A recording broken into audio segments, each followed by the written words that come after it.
Assalamualaikum warahmatullahi wabarakatuh. Bagaimana kabarnya hari ini anak-anak? Alhamdulillah. Mudah-mudahan kalian di rumah tetap semangat untuk belajar, semangat untuk menjaga kesehatan tentunya. Ustadz akan melanjutkan materi IPA di tematika sub 3. Kalau sub 1 kita belajar tentang rangkaian listrik seri, di sub 2 kita belajar tentang rangkaian listrik paralel. Hari ini kita akan belajar di pembelajaran 1 IPA, materinya adalah menjelaskan persamaan dan perbedaan rangkaian seri dan paralel. Persamaan dan perbedaannya. Apa persamaan dan perbedaannya? Persamaan antara rangkaian seri dan paralel. Yang pertama, daya dan arus listrik yang dibutuhkan dari kedua jenis rangkaian sama besar. Kedua jenis rangkaian dapat digunakan secara bersama-sama. Yang ketiga, persamaannya adalah kedua jenis rangkaian memiliki kesamaan hambatan. Apa itu hambatan? Hambatan listrik artinya kemampuan benda untuk menahan aliran arus listrik. Itu persamaannya. Oke. Ciri khusus, ciri khas dari rangkaian seri. Seperti halnya pada gambar, nomor 1 hanya memiliki satu aliran listrik saja. Yang kedua, membutuhkan sedikit komponen listrik sehingga biaya yang dibutuhkan untuk membuat rangkaian seri lebih sedikit karena hanya satu aliran. Yang nomor 3, cahaya lampu yang dihasilkan lebih redup karena satu aliran dibagi bagaimana kita ada lampunya itu berapa. Yang keempat, jika salah satu alat listrik yang dilepaskan dari rangkaian yang membuat kabel terpisah akan mengakibatkan alat listrik lainnya padam. Artinya, kalau lampu satu mati, maka lampu yang kedua itu juga akan mati. Lanjut, ciri khas dari rangkaian paralel.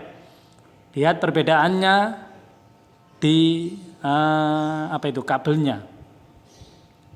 Ciri khas rangkaian paralel 1, memiliki lebih dari satu aliran listrik.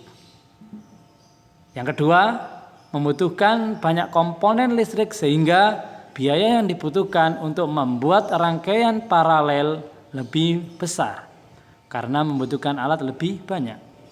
Yang nomor 3, cahaya lampu yang dihasilkan lebih terang. Yang keempat, jika salah satu aliran listrik diputus, maka tidak akan berdampak pada arus listrik di cabang lain, sehingga alat listrik lain tetap menyala. Dengan kata lain, apabila lampu satunya padam atau mati, maka lampu yang lainnya belum tentu mati. Oke, lanjut. Di pembelajaran 3, maka kalian di buku ataupun di LKS mungkin masih bingung. Ternyata di sub 3 kita belajar tentang rangkaian listrik campuran. Jadi rangkaian listrik itu, saya ulangi, jadi rangkaian listrik itu ada 3. Yang pertama seri, yang kedua paralel, yang ketiga adalah campuran. Oke, di pembelajaran 3 kita akan belajar tentang rangkaian listrik campuran. Rangkaian seri memiliki satu aliran edar saja tanpa cabang. Sedangkan rangkaian paralel memiliki lebih dari satu aliran edar, yakni bercabang.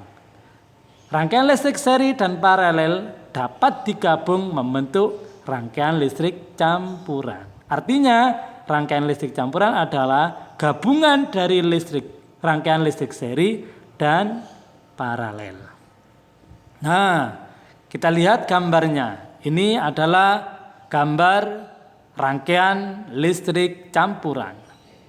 Penjelasannya, lampu L1, L2, dan L3 dipasang secara seri. Selain itu, rangkaian L1, L2, dan L3 dipasang secara paralel dengan lampu L4 dan L5 bercabang. Yang ketiga, jika lampu L1 padam, maka L2 dan L3 akan ikut padam karena aliran listrik tidak bisa melewati lampu L2 dan L3 karena secara seri tadi. Akan tetapi lampu L4 dan L5 akan tetap menyala karena aliran listrik dapat melewati percabangan yang lain.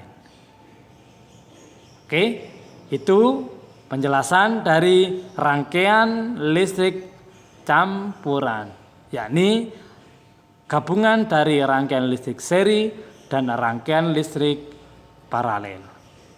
Oke, mudah-mudahan sedikit penjelasan dari Ustadz bisa kalian pahami. Bisa kalian kalau kurang paham bisa membaca di buku yang lain. Yang terpenting materinya sama tentang rangkaian listrik. Oke, kurang lebihnya Ustadz mohon maaf. Wallahul muwaffiq ila aqwamit thoriq. Wassalamualaikum warahmatullahi wabarakatuh.